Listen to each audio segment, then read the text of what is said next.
Díoghaibh go léir a cóide agus tá fáilte ród. Welcome to Be My Guest with me, Mary Honan, on LiR Media. And my very special guest today is Christopher C. Melcher, who is a legal commentator and divorce attorney for celebrities and business owners. And he's all the way from San Francisco. And I've been looking forward to interviewing Christopher for some time now. And welcome, Christopher. Hi, Mary. Thanks for having me on the show. Oh, do you know, I've been watching you for a while now on different channels, and you always come across as being extremely level-headed and give a very clear and concise outline of what is happening, because law is so different in different countries. How did you were on the Britney Spears case, or you were watching that, and you spoke on 60 Minutes about that as well. What is it like, I suppose, watching celebrity trials firstly, and then being asked to go around and talk about it? Does it worry you? Well, this is something that I've was interested in as a young lawyer, as being a legal commentator, and I noticed that there was a need for lawyers to come in and really interpret what's Yeah. happening in these court cases, because we're hearing all these archaic kind of language and quick objections and rulings, and people want to know, what does this mean? Is this standard? Is who's getting the advantage? How could the judge or jury believe this? And so that's why I started doing this work. I'm passionate about it, and I like that there's so much interest in the law, because it's important, and we're mostly seeing it in these big high profile trials, but everyone eventually goes to court over something, and this is extremely important to that party, whether it's a traffic case or a criminal case, a divorce, small claims, whatever it is. It's very important because it's to them. And so I like it when people are engaged in the law and they want to learn about it.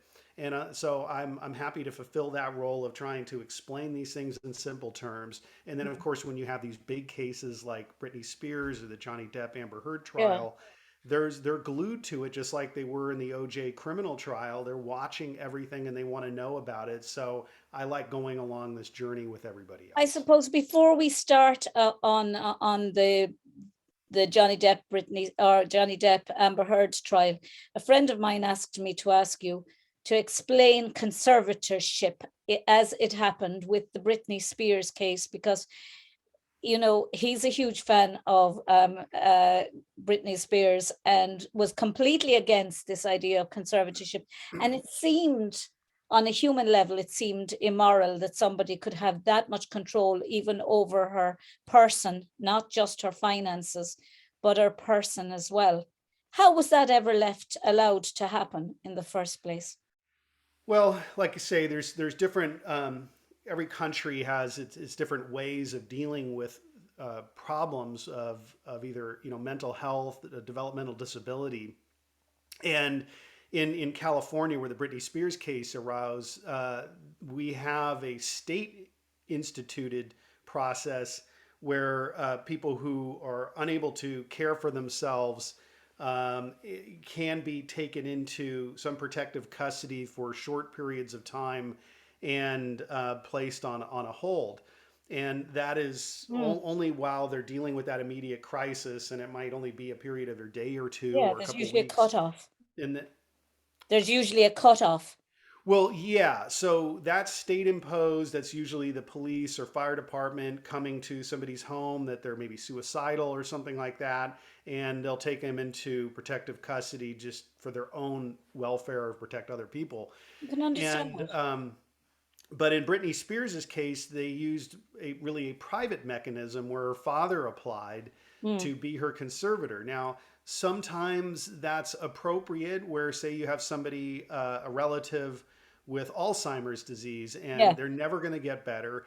They they just need some other adult to help make decisions for them, because they're going to be taken advantage. They're going to run away, or they're going to lose their money. They're going to harm themselves. So they need somebody to step in as that role, almost like a parent would do for a young child.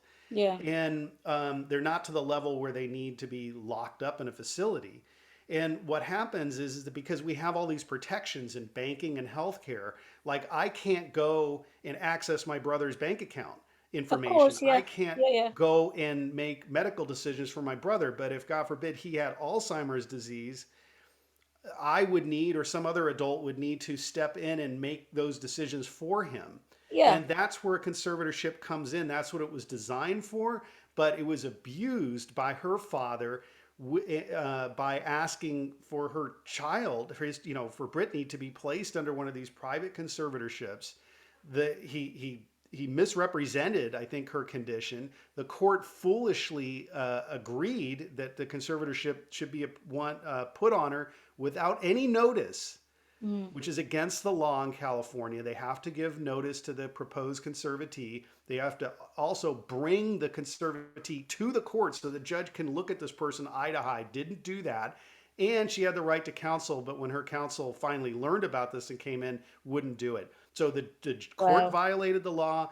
And this went on for 13 years until really it was the Shocking. Free Britney movement who stepped up through social media and saying, this makes no sense. This person may have some struggles, but doesn't need these rights taken away from her. And it was through the power of that movement and then leveraging the media that actually opened the case. And what we're seeing now in Johnny Depp, a similar thing Yes, where, yes, I do yeah. think it's the power of social media. I suppose the mainstream media for a long time have been almost, I suppose, looking down on social media as conspiracy theorists and everything. But it's amazing what people on social media will notice, especially now with the Johnny Depp trial and the Amber Heard trial, that you'll notice going on in the courtroom that I mean, for instance, I was looking at one of those videos, and what I found very, very strange was the new person that she has doing her media.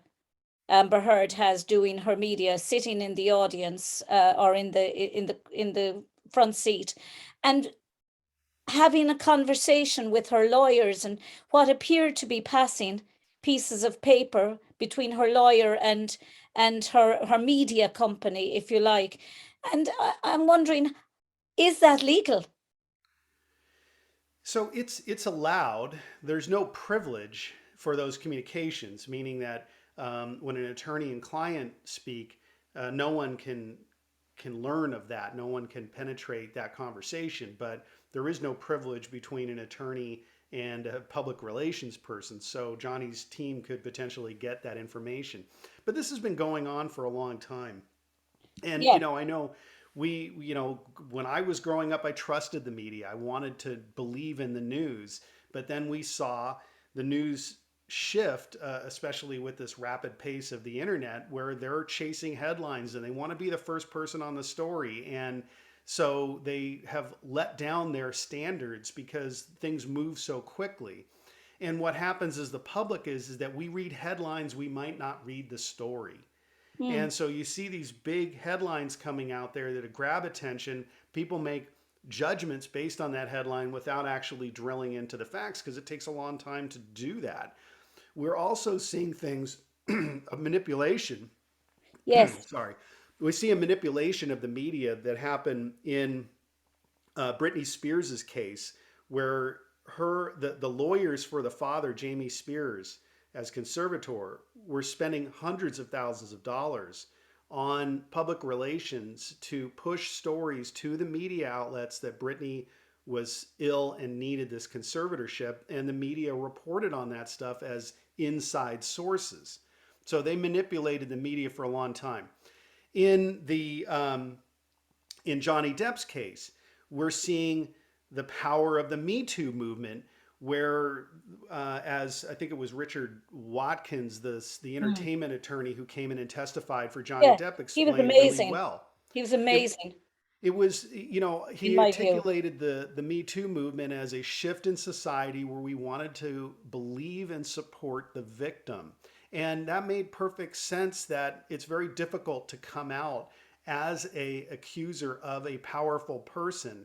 And so we wanted to support those people and pave the way to saying, hey, it's okay, we will protect you. And then when somebody came out and made an accusation like Amber, sometimes we took it too far and just believed everything and wouldn't listen to any denials by Johnny. So we had that effect happening at the beginning of the Johnny Depp story. We also had But sorry, media it was interesting what he said when he said that Hollywood would actually put up with almost anything. They'll put up with someone being a diva, with taking drugs and with drinking, as long as they're making money. But the very mention of physical abuse was enough, and they were willing to to put him on the block, really, and he was found guilty before being found innocent. You know, he wasn't, he was found guilty before ever a trial, and I think that to me that was very, very wrong, and it does an injustice both to genuine victims, female victims of domestic abuse, but also to male victims of domestic abuse who find it incredibly hard as it is to come out, because society sees men as being a certain way. Oh, toughen up, or a man can't be an abuse victim. And this makes it even harder when you have high profile women coming out, making it difficult for their higher profiled husbands to actually be recognized as being a victim. Well, yeah, and we do have to look back at the history, and certainly there were abuses, I think, of the Me Too movement by Amber Heard here, but we Yeah, also have to look at the whole picture, where it wasn't until recently that we did blame the victim. We shamed the victim. We made it extremely difficult for people to come forward. yeah. They ended up, losing their privileges, their job, their reputation. They had their lives exposed in court to end up bringing these cases. Mm, So we needed to correct that. yeah, Unfortunately, we went way too far, as we often do as yeah, societies. In correcting something, we overcorrected. Now we're kind of trying to bring it back to the center. So, but what was different about Johnny Depp's case as opposed to Harvey Weinstein, yeah, the producer, or Bill Cosby, yeah. is you saw multiple people in those instances come forward and literally say, "Me too. This guy did the same thing to me." Nobody has Nobody come has out ever come out on for Johnny Johnny Depp. Depp except for Amber Heard. And the thing about it is, you're watching it, and I suppose you're hyper conscious because you're looking from the point of view of a few inches of a screen, whereas I suppose you don't have that luxury when you're in a courtroom. But you're looking at things even like the Gina Duters situation, Moment. But we where want to bring up something that was very interesting that happened last Thursday with regard to one of Depp's witnesses, Gina Deuters. She was in the middle of testifying. She's a friend of his. When all of a sudden the attorneys went to sidebar and they came out, the judge asked the witness a couple of questions with regard to whether she had seen any clips of the trial, and then removed her from the witness stand and struck her testimony, a very unusual occurrence. Let's take a listen to the judge. Question for you. Have you been watching the trial this past week? I've seen clips of it online, yeah. You've been watching, so you have seen parts of this trial? Yeah. Okay, and witness testimonies? Yeah, I've seen clips of. You've seen everything. All right, does anybody have any follow-up questions? Ms. Duders, have you been watching? It doesn't matter, she's been watching clips of witness testimony. All right, you're excused, ma'am. You can have, you're excused. Okay. Thank you. I will instruct the jury they'll have to strike the testimony of Ms. Duders. There's a rule on witnesses, Mr. Moniz. Understood, Your Honor. This is All the right. first we're. I believe that. I have no doubt in my mind that this is the first you've heard of it. Have a good day, ma'am. Thank you. Yeah, just for background on that, so that witness was called by Johnny Depp, and I think Yeah. that the point of the witness's testimony when she was giving it was to say that Johnny does not get violent when he uses drugs or alcohol. Yeah. That was my sense of what they Yeah, were that was trying to what she was prove. talking about. Yeah. Because we've all been around people and we know there's happy drunks and angry drunks, unfortunately. Yeah, yeah. We see these personalities come out. So I think that's where they're trying to Or prove those with that her. fall asleep. That's right. That's like me. So That was like that. so I think So I think the judge went way too quick because there was Way an too. expectation by the court that look, if you're a witness, you're not going to be looking at social media and monitoring coverage. You're supposed to be excluded from the courtroom. You walk in just like in a regular trial, not knowing what the other witnesses who had said when you testify, and that helps in the search for truth because your testimony is not going to be colored by what you heard the witness before you say. And so when the court asks like one question, have you seen the coverage? Answer yes. Boom, you're done. That was Well, it. that was That was way it. too quick. What Yeah. coverage was she referring to? Was this potentially from the English case?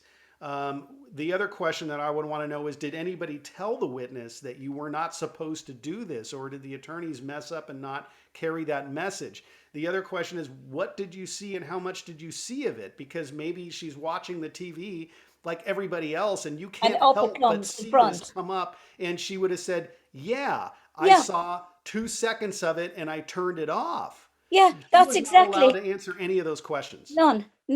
And she was just extricated from the court in shame almost. I felt so sorry for her because from the outset she looked petrified going up in the court, and she wasn't used to it, and she was English, so she wouldn't have been used to probably the American system of justice as well. She probably wasn't used to the British system of justice. She probably hadn't experienced it from any point of view, but it just looked really like when he went to ask her, how much did you see? The judge said, no, it doesn't matter. She says she saw it, but it did matter because it happened 2 years beforehand when she commented on a tweet, and um, and her friend should not have been in court, and in my view, sitting with the judges or sitting with legal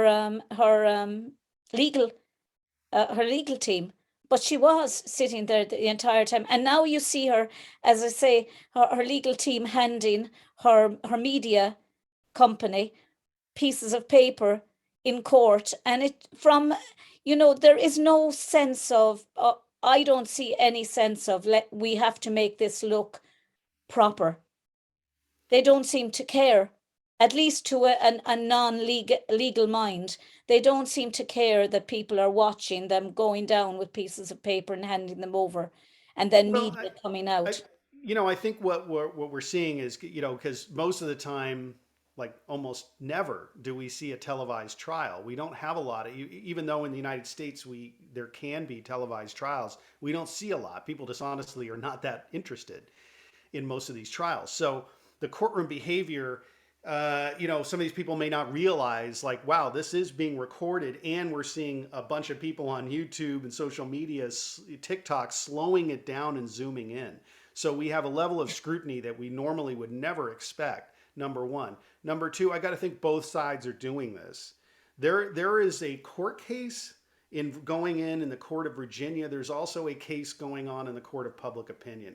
Yeah, And I almost think Johnny is really litigating more in the court of public public opinion than he opinion. is in Virginia. I don't know that he's going to win this case. It's extremely difficult for him to win a defamation case on these facts because the op-ed piece, although definitely placed Johnny in a false light, is very vague and general. So it's going to be hard for him to prove that. But what I think he is establishing is that he was the victim, she was the dominant aggressor in the relationship, and that may be all that matters to him, is to clear his name to the public, I think even if he that's doesn't win his I court think case. that's what he has been trying to do. But I heard there's another account that I watch, and there are 8 to 10 different amounts of lawyers on at the same time watching it, and they were all saying as well that the mere fact that the following day she retweeted the op-ed and said, this is the article I wrote about being a victim of sexual abuse. And because she actually put it in her own words on a tweet, affirming that this was her text, that very tweet will actually confirm that it was about Johnny Depp, and that she sanctioned that actual title. So would that take ownership of it, that tweet? Oh yeah, yeah. So just so everybody's on the same page, Johnny Depp is suing for defamation based on statements that Amber Heard made in an op-ed piece, meaning opinion editorial Yeah, comment that was published in the Washington Washington Post. Post. And in that, she does not mention Johnny Depp by name. She says that she had spoken out 2 years earlier. So I think the op-ed was published in 2018. So she was referring to 2016. She had Yeah, spoken out and on issues of an abusive relationship that she was in, and that she felt the wrath of Hollywood media. protecting a powerful person, and that she also said that she had experienced sexual abuse by the time she was college aged. Mm. And so when I first read that, I understood her to be talking about Johnny Depp and when she sought a restraining order against him in 2016, and that she felt that she was not believed and was actually harmed by Hollywood, and opportunities were not given to her because she spoke out against Johnny Depp. The sexual assault reference, it was not clear to me if she was saying that somebody else earlier in her life had done that to her. It wasn't clear to me. So, look, and yeah, and she retweeted, so it's like a republication of it. So I don't think there's any question that she's referring to Johnny Depp. There's no question that she's saying that she was the victim of an abusive relationship with him. The sexual assault part, we'll have to see when she's under cross-examination if she admits that that reference in the op-ed piece was to Johnny. It seems like she's going there because She has spoken indirect evidence about sexual assaults from him, yeah. and nothing that she has been saying in the direct evidence. She has said nothing of the kind in the UK trial. There was no mention at all about half the things that she's saying he's supposed to have Well, done, like let me the let me bottle, address and that. I'll address that in a second, but I want to finish with the defamation part so everyone can see, what she's claiming and where the hurdles are. So yes, in the Virginia case, she has accused him of sexual violence. The question has not been asked of her yet whether her reference in the op-ed piece of sexual violence was to Johnny. So she has not said that yet. If she does, that's going to make it easier for Johnny to prove his case, because at least I don't believe her sexual violence claim in the Virginia case is credible. yeah, But again, he needs to prove that she made a statement about him, which I think he gets that's false. yeah, So it's not she doesn't have to prove it's true. He's the one bringing the case, so he has to prove it's false, and that he suffered damages, which I think he's shown, like, hey, there's opportunities clearly he lost as a result of this. So it really comes down to true or false. Now, your point about not mentioning it before. In the English case, so Johnny sued the publication called The the Sun in fun, England, yeah. where they published something saying he was a wife beater. And in the laws of Dan England, Wootton, the understanding is that the burden of proof is actually flipped. So if somebody publishes something about you that you believe is defamatory, that the publisher has to prove that it's true, rather than in the US, you have to prove that it's false. So Johnny thought that he would benefit from this burden shift and being able to prove that it was a defamatory or false statement. But the English court didn't buy that, and found that the publication was true. Now, I have looked at Amber's witness statements in the English shocking, case, and shocking. she does say that there is a confidential statement where she has made additional allegations about the incident that happened in 2015 in Australia, which now she's saying is this whole bottle incident where sexually violent incident happened to her. So we don't know exactly what's in that confidential statement in England because it's confidential. But it's clear that she did give some testimony in England that was in a confidential proceeding that could have included the sexual assault claims in England. However, when she had, and that was in 2019 19, that she yeah. did the English statement. In 2016, so a year after the alleged sexual assault in Australia, she went in for a restraining order in Los Angeles Superior Court, and I have those records. No mention of sexual assault No. in 2016. Mm. And then in her Virginia statement here in this current case, no mention of it. And also, she didn't say in the Virginia statement here that happened just a year or two ago, she didn't say, oh, and by the way, there's unspeakable things that happened to me in Australia. I don't even want to put those in a public record, so I'm not mentioning them here. That would have been good cover for her to say, hey, there's more. I just don't want to express it. She didn't even say that. So there are definitely inconsistent statements. When you're looking at her I'm looking at her from the perspective of a female to female, and sometimes I think women are quite intuitive about body language and about other women, or certainly other women lying about things. How, when you look at her testimony on the stand, do you find it credible? No, I don't. And I've looked at her body language. I've looked at her words, and we do have to be very careful with body language because it's not a science. Yeah. But we as humans have a long experience in judging people's body language. That's just what we do. Yeah. Our human interaction since we've been kids have been looking at how people relate to us, and we make judgments about that, whether it's correct or not, but that's just what we do. Yeah. And, on the body language element here, I found it inconsistent in the way she was projecting herself compared to the words that were coming from her mouth. That she was speaking of things that would normally make somebody Cringe. tearful or ashamed. They would look down, Yeah. they would retreat, they would be not wanting to share this information because it's so painful. But her expressions were that of anger. And she was looking at the jury when she was talking about having been assaulted. And hey, maybe that's just the way she expresses herself, but I have not seen that type of behavior before. And I have dealt with, very difficult cases like that with victims on the stand, and I felt that the way she was projecting herself was inconsistent with what she was claiming.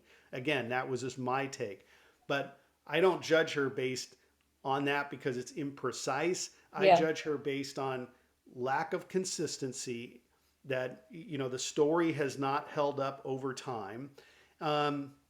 And it just also, the details that she's sharing don't add up. Yeah. The claim about this bottle makes absolutely no Absolutely no sense. sense whatsoever. Because And if that had happened, she'd have been hospitalized or dead.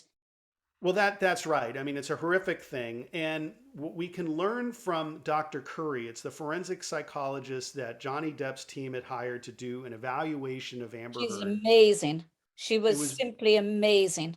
Her absolutely testimony. professional.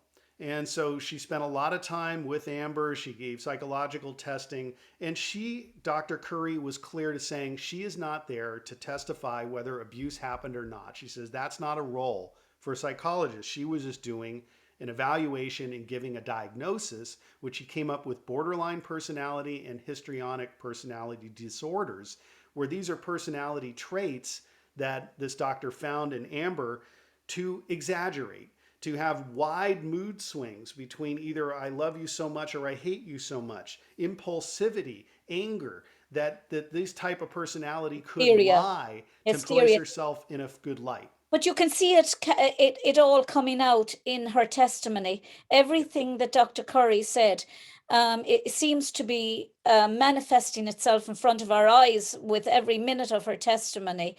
And and when you compare Dr. Curry's testimony, who seems to be getting under Amber Heard's lawyer's skin right at this minute, because she keeps on calling Dr. Dawn, what's her name? Hughes. Dr. Dawn Hughes. She seems to be calling her Dr. Curry.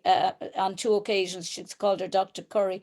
But I mean, when you make the comparisons, I think are odious between the two of them, really, because you have, on one hand, you had the professional Dr. Curry, who was distancing herself from the allegations and commenting more on the results of her tests. And then you have Dr. Dawn Hughes, who seems to be an advocate for a woman against a man whom she hasn't interviewed, but accepted at the very end of the when she was cross-examined that there was evidence that that Johnny Depp had been physically and verbally and emotionally abused. I just don't understand. I have so many questions about Dr. Don Hughes. I mean, it's just, I just wonder, did you notice that what's going on social media about the green? It was the one thing I noticed immediately was the green folder, the big green folder that she put all her sheets into when she had finished giving her testimony. And when she was asked to hand over her sheets to Johnny Depp's lawyers, she didn't want to at first. And then when she did, she handed them over out of a navy folder. She didn't hand them over out of the green folder that she had been putting them into. I'm not sure Yeah, if I'll be able to put this up and show you. Dr. Hughes was terrible. Shocking. She's not an expert on whether an incident happened. That's not the role of a psychologist to talk to one party and then decide that an abusive incident occurred. They are not lie detectors. It was way outside the scope. And Hughes just came in there and parroted back everything that Amber told her and said, "I believe her." The judge should have never allowed that testimony. Don't understand how it was allowed. Error by the judge. And the Dr. Hughes's responses to objections to some of her testimony was very flippant, and it does appear that she was she clearly was looking at her own notes when she testified and may not have produced all those notes when she was ordered to do so. However, this aided Johnny because some of the notes that she was referring to were the results of psychological testing that Hughes had given of Amber. And now normally we don't get to see the questions and answers to psychological testing excellent. Because the designer of the test copyrights it. They don't want that out there in the public because other people can just administer the test. Yes. Okay. Yeah. So since Hughes referred to it in her testimony, Johnny's team was able to say, "Let me see that." And one of the questions was, "Have you been sexually assaulted in the last year?" And they explained, and Hughes explained the last year was the year before this whole incident. So it would have put it in the 2015 range. Answer: no. So even Amber answering a question by her own hired psychologist answered no to that question. So it worked for Johnny. Now, when you go back to what Curry was saying, it was great. The way I loved how Johnny's team put up Curry to say, here is an expert testifying as to what Amber's personality is. And part of that is to use flowery language, expansive recollection of things, kind of they said histrionic. So it just can't be any incident. This is the worst thing that's ever happened to any human in the history of time, is how Amber would explain things. I know. And when you heard about Australia, this is what she did. She said there was a scary incident. There was glass all over the floor and I'm barefooted. Well, we know that you would cut your feet up doing that. It was too much. And then there's a picture of her with, the next day without all these marks on her. And then maybe 2 days afterwards doing ballet barefooted. So we saw this tendency that Curry predicted in Amber's testimony, explaining things in a way that is just clearly oversold. Do you think that, well, I was looking at that, and when you look at the James Corden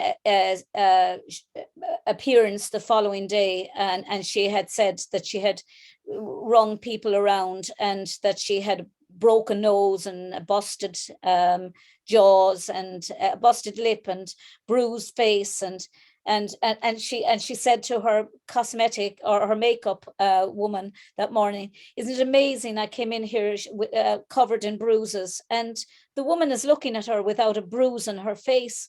And I'm wondering, at what point does she even recognize how delusional that all sounds? The James Corden episode was the following morning after she says she had a broken nose. And incidentally, there is a tape going there, and I wonder, will they bring it in? And I keep on thinking, wouldn't it be the perfect ending for his case if he had 5 minutes left more than she in testimony, just to play the tape where she goes through all of the case with him, and saying that she was going to make herself up, she was going to manufacture the bruises, and she was going to give the impression, and she had all the tapes and all the phone calls, and she had all the text messages to corroborate all the bruises that she was going to, and nobody will believe that I was after doing myself up or making myself up to look like this, or that I was part of a fight club. So she actually told him that if he didn't give her what she wanted, basically, she was going to manufacture a case against him. And it seems she has. Well, yeah, look, I don't believe her, but the English judge did. Which is astonishing. But now, we obviously that was not televised, but we do have transcripts and that were released, and so that's the thing that's so strange, and it's like we can, I mean, this is the thing about human decision making and bias.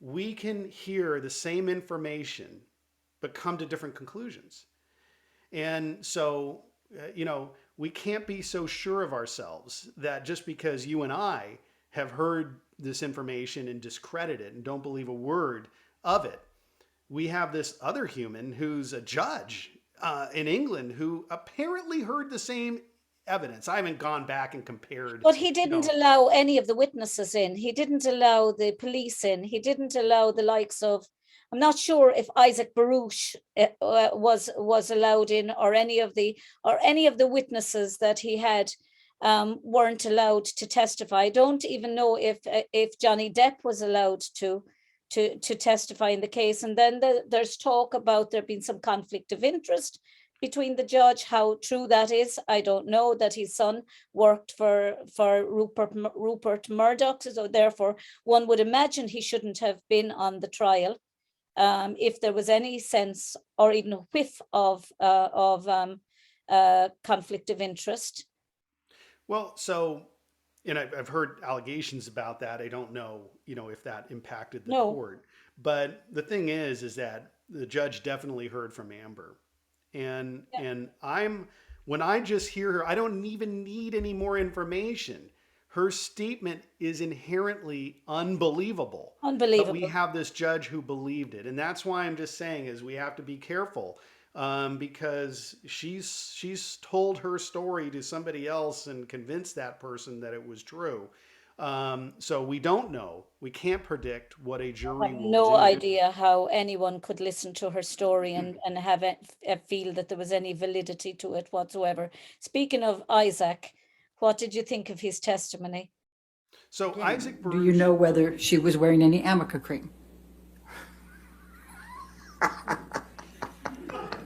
Sir, if you could just answer the I'm sorry. question. I'm totally sorry. Thank sorry. you, sir.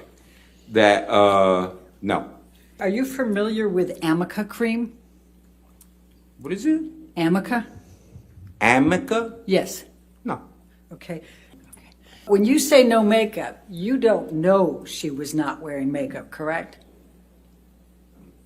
For a fact? Correct. No. And you don't know whether she had applied Amica cream, correct? No.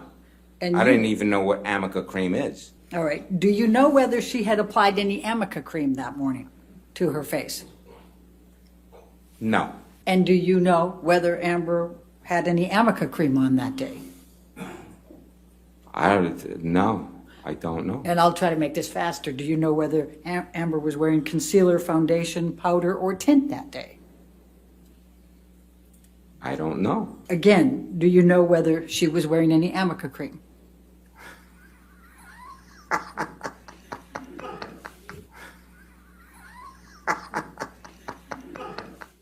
Isaac Baruch was is a friend of Johnny Depp and somebody who Johnny was very kind to and allowed to live at one of his penthouses there in this Eastern Columbia building. And his testimony was hilarious. If you haven't seen it, you should watch it. It's like right out of this, like a My Cousin Vinny type movie. You should get a part in a movie. Yeah, it was very good. And what I liked about this witness was that Isaac, he was clear. He's like, I loved both of these people. He did not have it. He was not one of these people who said, I never liked Amber the moment I laid eyes on her. He said, no, I loved her. I liked her. I liked being with her. She was always nice to me. And so that was good that he pointed out that, so he didn't have a grudge here. And that he did not notice any of these marks on her face. He was looking right at her. And that's where we started hearing these ridiculous claims by Amber's counsel that there was some magic Amica cream that Amber put on herself that made bruises disappear, and that you could not, within inches of your face, even see the magic cream on there. But that's what they were trying to do. And he was just like, I didn't see any magic cream. The Amica cream was just phenomenal. I think there's some fantastic things going around about the Amica cream. How at any stage she didn't realize or even say, is that the way you pronounce it? When he kept saying, pardon? I've never heard it. But, he and Alejandro were to me, they were two of the people that actually gave phenomenal witness statements, but did it in such a way that it almost lightened the mood, because some of the stuff you were hearing was just, Alejandro sitting inside with a vape, smoking inside in his car. Even the judge was astonished with that. She didn't know. She said she'd never seen that in her life. Well, so the incident was May 21st, 2016. You saw her the night of May 25th, correct? Correct. You said you saw Amber Heard hundreds of times while she was there. Amber Heard treat you well, and was she friendly to you in each of these hundreds of times? Yes. I'm not gonna say no, because she was really always nice. All right, this is my last. Be nice. All right, this is my last question. You testified in response to Mr. Presidio's questions that you testified truthfully in all of these occasions. Did you testify truthfully to everything that you testified in response to my questions today? That's correct. All right. I did. All right. It's a good time to break for lunch. We'll just break a little early, so just don't talk to anybody, don't do any outside research, and we'll see you at 2 o'clock, okay? Thank you.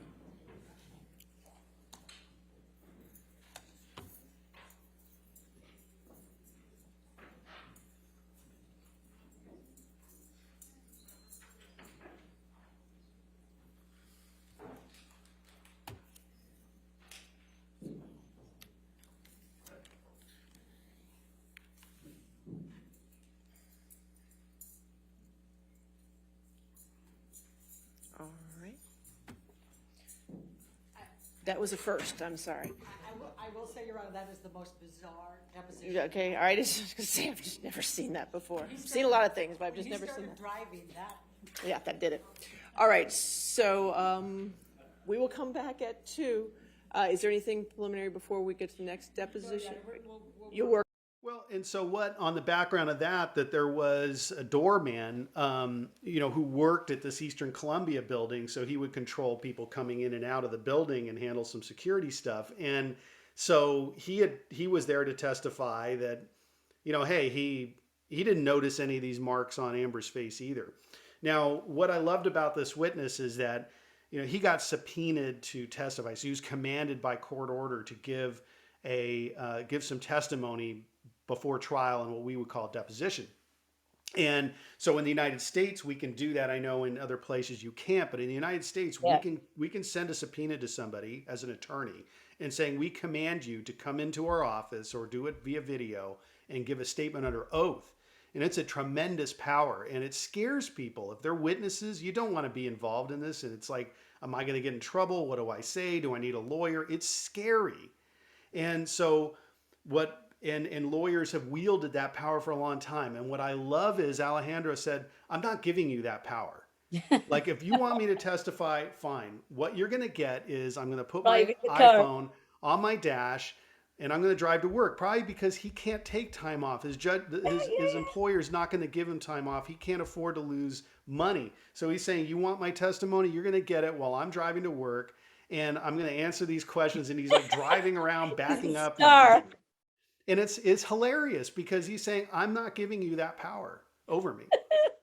Oh, and then, but on a serious note, I suppose Jerry Judge, Lord rest him, Jerry Judge was party, I suppose, to one of the most profound tapes of the lot, would be when in the Australian tapes, when he was speaking to Johnny Depp's sister and saying, I believe she's after doing this. Now, she denies knowing what happened to Johnny in direct testimony on the night he lost his finger.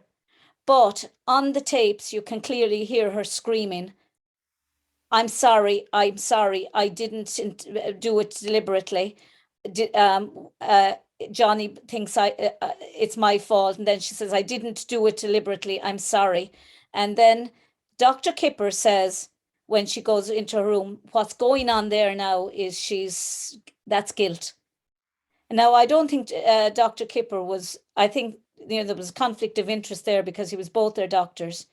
But I think he could have been more forthcoming than he was, given that he fully believed on the tapes that he didn't know were being taped. She was taping them when she was going into the room. And,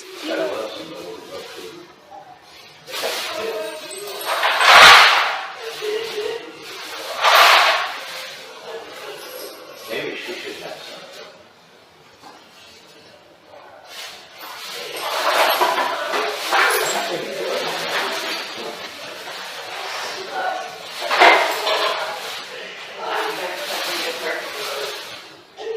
I told Danny to probably use the rest of it. Can I give her a 50th paragraph? What? 50th paragraph? Yeah. 300 grams? Yeah. She only usually takes 25. Are you okay with 50? Oh, the Seroquel? Yeah. I'd be okay with 100, but give her 50. and the fact that they won't possibly be able to bring those tapes into court, I think, is just astounding. As a juror, I would hate to come out finding somebody guilty or finding against, say, Johnny Depp, and coming out and hearing those tapes. Yeah, so this has always been a problem. And so the judge is a gatekeeper of evidence, and the judge determines what evidence the jury can hear. And there's rules of evidence that tell the judge what to let in and what to keep out. And so there was this recording right after Johnny's fingertip was severed, and he's in the hospital being treated, and Amber comes in there, and she, is acting like somebody who's scared that she's going to get thrown in jail or Johnny's going to leave her because she just cut his finger off by throwing a bottle at his hand. So now the problem is, certainly that's highly relevant information. The jury would want to hear her words, her demeanor, within hours of the incident happening. This is highly relevant, not what she's saying 6 years later, but at the moment. The problem is that it was recorded and not everybody in the conversation had given consent. And so for public policy reasons, the court generally won't allow an illegally recorded conversation into evidence because we don't want people doing that. We don't want to reward people for misconduct. Yeah. So for public, even though it's highly relevant, we generally say if it's an illegal recording, we don't let it into evidence. But now us as the public have heard it, but the jury won't hear it potentially. Now the person that needs to consent to that is dead, Jerry Judge, security guard. But as somebody pointed out brilliantly on social media, well, what about his estate? His estate, and I think that they're right, that the personal representative, executor of the judge estate could consent to saying like, hey, we hold that personal right. We have no problem with it. They can also use it for this thing called refresh recollection. So when they have Amber on the stand, they can say, Amber, don't you recall being in the hospital and making this statement using these exact words? And if she says, no, I don't recall using that. Well, if I played you the tape, would that help you refresh your recollection? They can't play it for the jury, but they would just put headphones on her and say, here, listen to this. Now, does that help you refresh your recollection? And that's a way of getting a witness then to say, yeah, that's what I said. Because what else is she going to do? Like, no, listening to my own words at the moment that I said them doesn't help refresh my recollection as to what I said in 2016. 15. I'm just thinking that her family may, may, or his next of kin may decide to allow it to go through by virtue of the fact that she has mentioned their name. She's mentioned Jerry Judge on several occasions, thinking that because he's no longer living, she can say what she likes. I'm also staggered that she has been allowed so much leeway to speak about Johnny Depp's children, because I thought his children were off bounds. And she has mentioned consistently his children without question. Yeah, and I got to think that's part of why Johnny's doing this, and he even Yeah. said in the beginning of his testimony in this trial that this is not only just to clear his name, but for his children's sake, because these are some terrible allegations, and it would be nice if he's able to clear his name from them. So the children did come up in some of these arguments, so there is some relevancy to why the children would be mentioned, because there were some arguments concerning. But again, it's what we've seen from Amber is basically when she's telling one story, she adds 5 or 6 other incidents to it. You should write And a that makes it- fictional novel. Well, but it makes it difficult for Johnny's team to address it, because if they're just trying to say, hey, okay, so did this incident happen, date, time, and place, and then she's adding 5 other incidents, now they've got to prove 6 or deal with 6 of them. So it makes it very difficult, and I hope that the jury sees that as a diversion by Amber, because rather than just focusing on the 1 or 2 incidents that we're here talking about potentially, she's adding now 20. And so to me, that's evidence of diversion. But the jury might get confused and thinking like, wow, look at all these other incidents that Johnny never addressed. Well, he'll never be able to address 20 incidents in this trial. It'll go on forever. Another person who I found incredibly both articulate and impressive in his witness testimony, very calm, very quiet, very controlled person, Ben King. I thought and so eventually, and luckily, as I said, we were flying first class, which was lovely. She was in the window seat, like I think it was 1A, 1B window seat. I had the aisle seat, and finally we could both sit down, and in way of conversation, wasn't a great deal, to be honest. I did sort of say finally, so what happened? Obviously referring to the house. And I mean, she didn't give much explanation, if any. She did say, Ben, have you ever been so angry with someone you just lost it with them? And I sort of said, no, actually, I'm pretty calm, even-tempered guy. But she did repeat it. She looked pretty incredulous that I hadn't, and she repeated it. You mean you've never lost it with somebody, got so angry with someone you just lost it with them? And I said, unless you count the sort of time when I was 14 years old and I hit the light switch in my bedroom because I wasn't allowed out that night or something. With a person, no, never. She denied that she said that, and even what she did in their bed, what normal person would do that?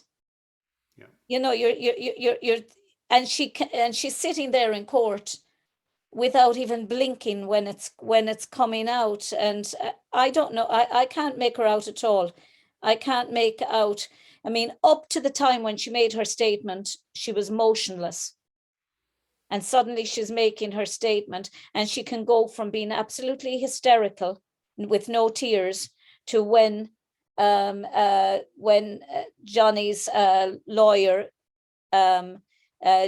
interjects, her whole facial expression becomes calm again. It's almost like she just switches on and switches off. It's almost like a director has said cut, and she's back to normality again, and then she's back into character again.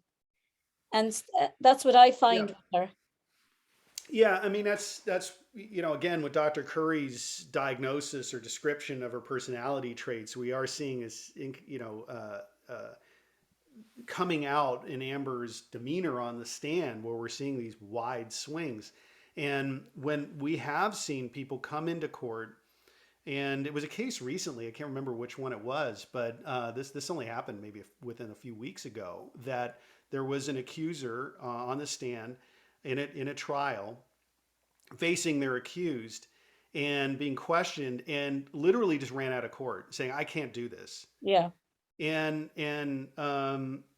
you know, and it's like, that's normal human emotion. It's like, if you're going to drudge up something that really traumatic incident happened, and you initially, you can hold your composure. You probably told the story many times before, but eventually there's an upwelling of emotion that, you know, it just overtakes us, and we can't control it.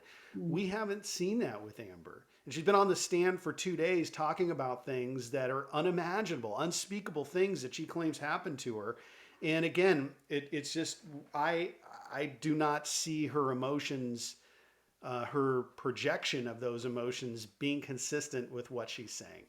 And his forensic accountant, when he was talking about the amounts of money that he was with the night before, the night of her birthday, and he was 2 hours late for her birthday, and she went into a tailspin because of it. And you know, when you look at how much she spent on, or how much was spent on wine while he was with her, and it going from, say, $150,000 down to zero practically, after they had broken up.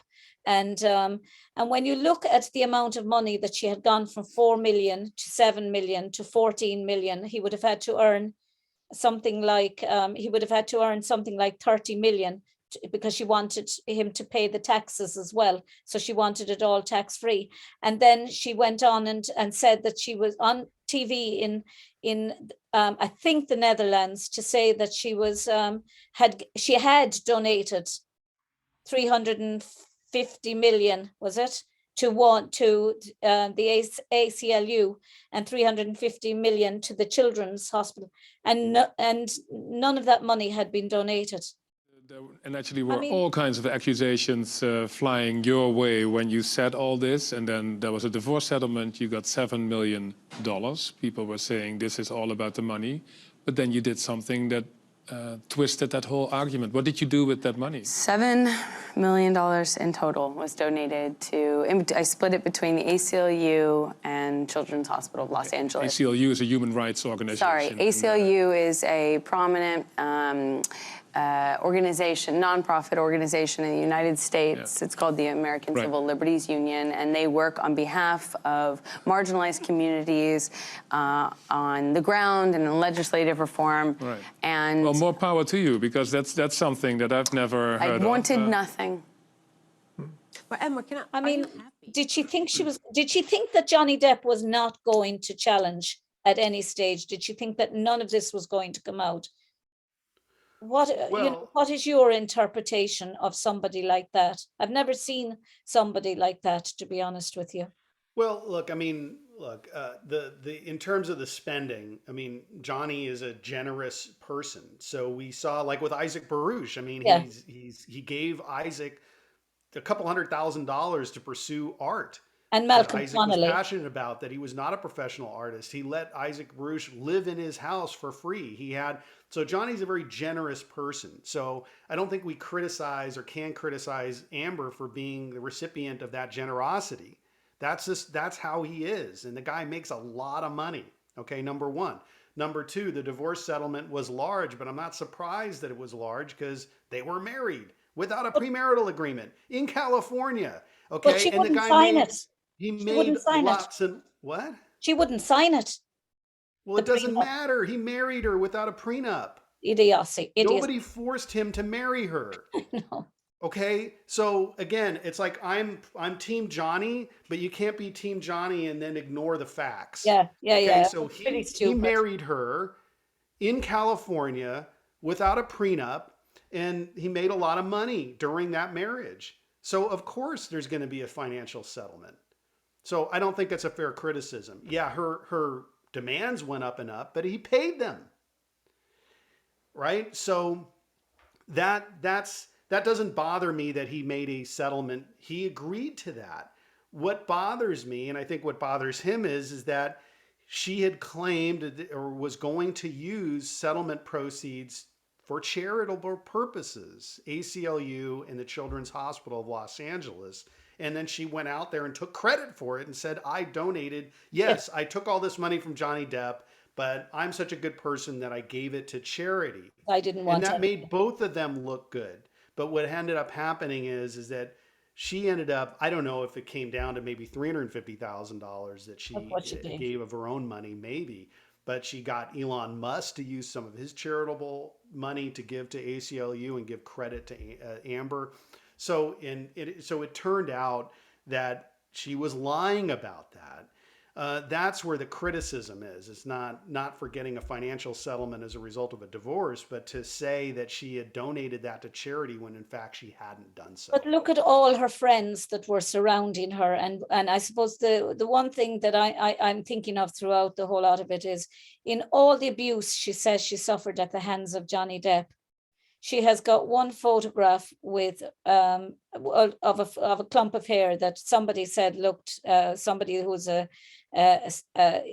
works with hair says that there's no evidence that it ever came out, that it looks like it came out because there was too much peroxide or too much dye used in her hair, and that it came out and it broke as it would in that situation. But she's only got a photograph really of a clump of hair, bruises that you'd need a magnifying glass if they're not even photoshopped, with no evidence about a timeline on them. There's nothing on the photographs to show what time and what date and where they were taken. But wouldn't you imagine, with all this physical abuse, the bottle that she's supposed to have suffered from, and all of that she'd have these photographs to show? And thus far, she doesn't seem to have shown them. Well, yeah. I mean, she was recording a lot of conversations. Why didn't she record these? Number one.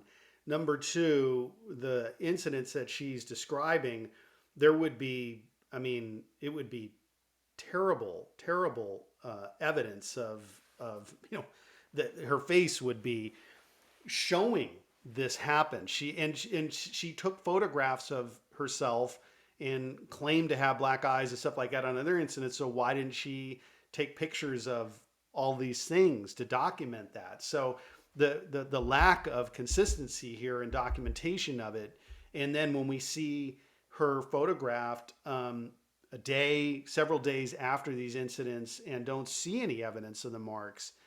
I mean, that's to me, that's the best evidence of credibility, or lack of credibility.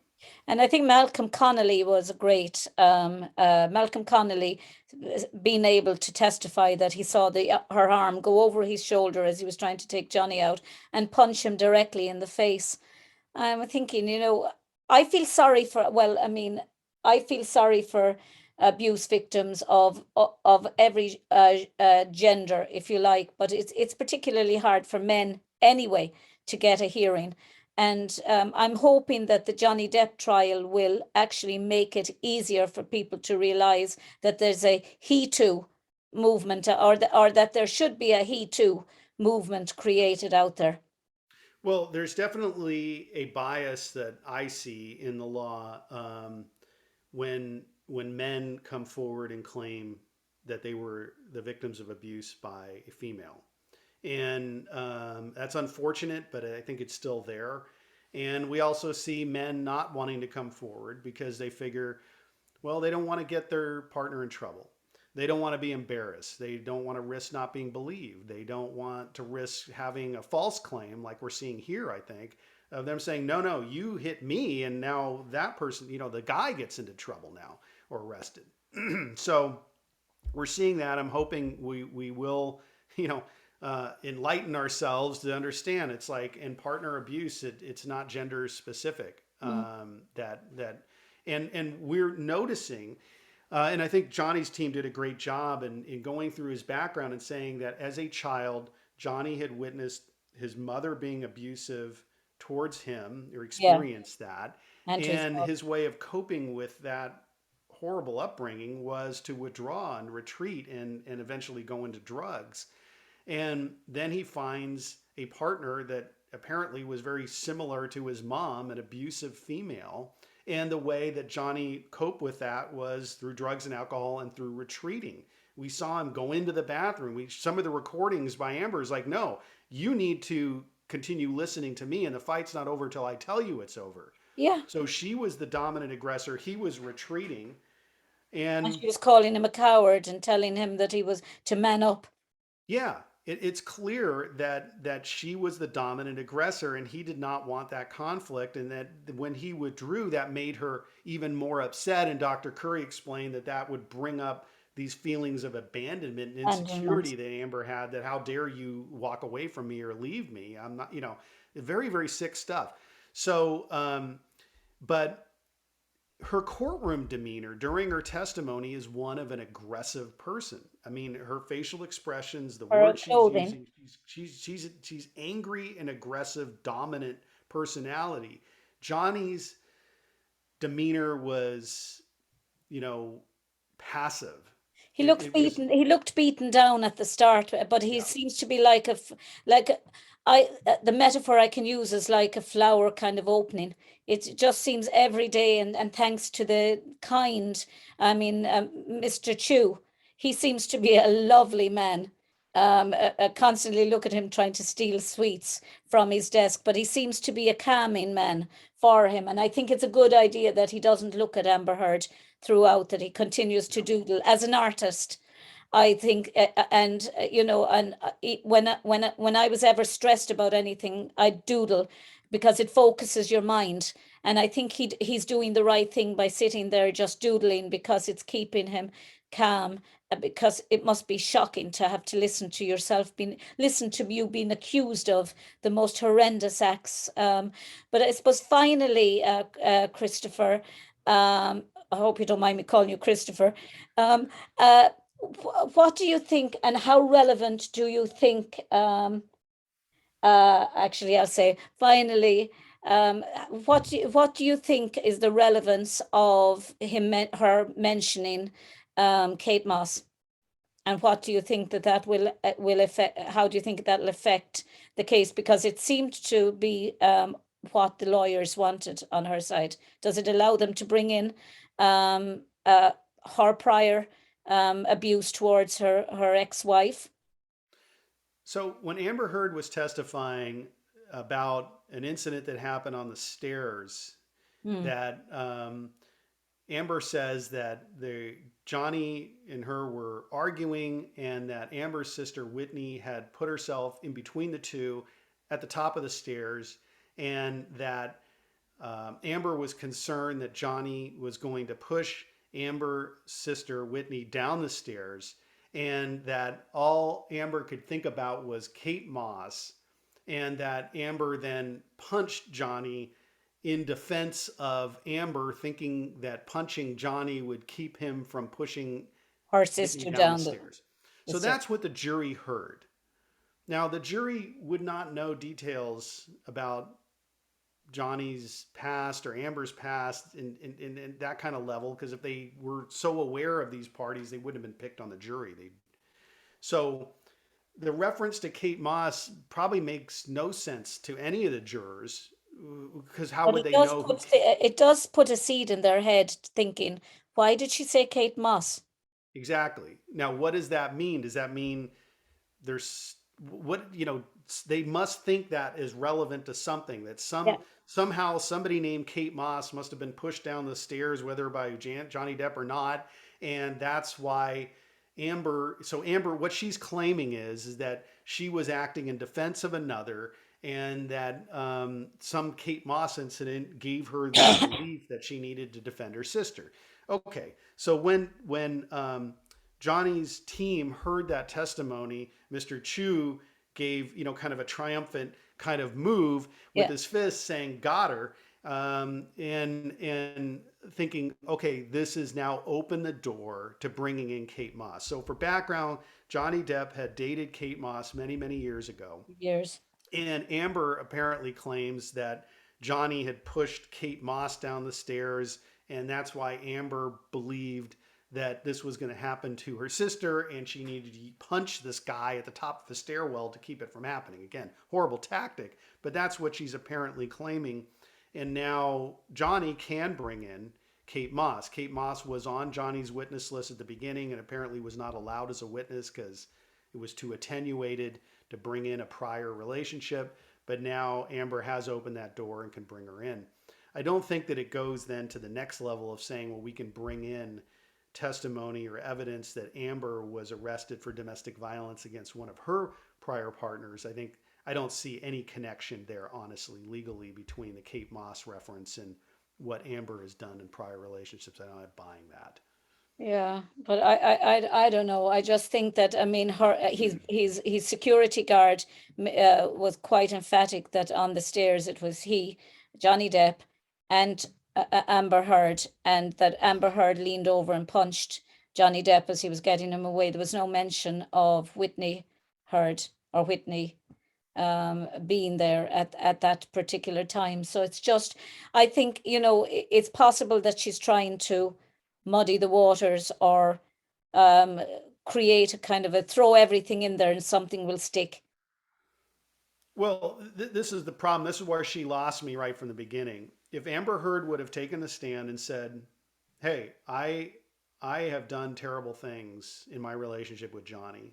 I've hit him. I've abused him. I continued conversations when he wanted to withdraw, but he also did bad things to me. If she would have started that way, taking responsibility, owning what her conduct was, I would be more willing to listen to her. But now we've heard 2 days on the stand where even incidents where it's clear that she hit him, she blames it on him and saying, no, I was acting in defense of my sister. So that's how she loses me. And I'm hoping it's how she lost the jury. As one policeman said on this case, having a row with your spouse does not mean that that's abuse. I row with my wife.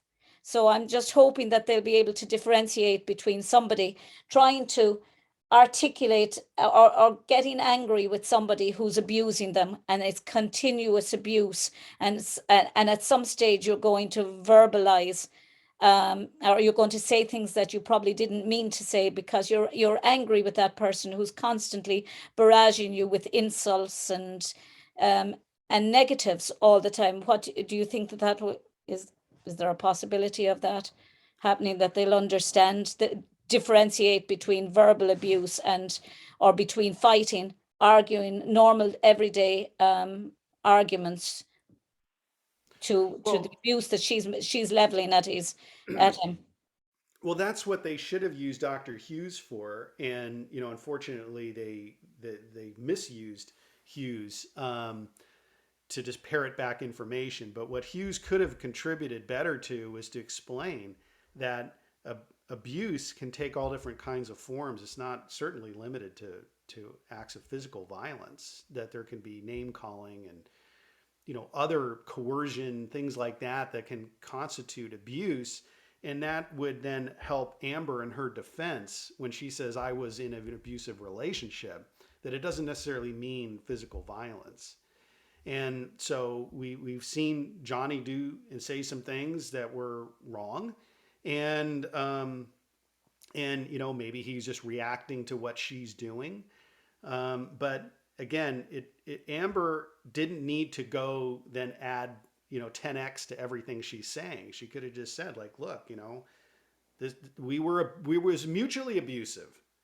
That might have sold better to me, saying like, hey, we're mutually abusive. And they even had the therapist say they were mutually abusive. Their own therapist said their own therapist, yeah. So, again, it would have been more credible for Amber to come in and saying, yeah, we were in a toxic relationship. We weren't a good fit. We're both using drugs and alcohol. We were, a mess.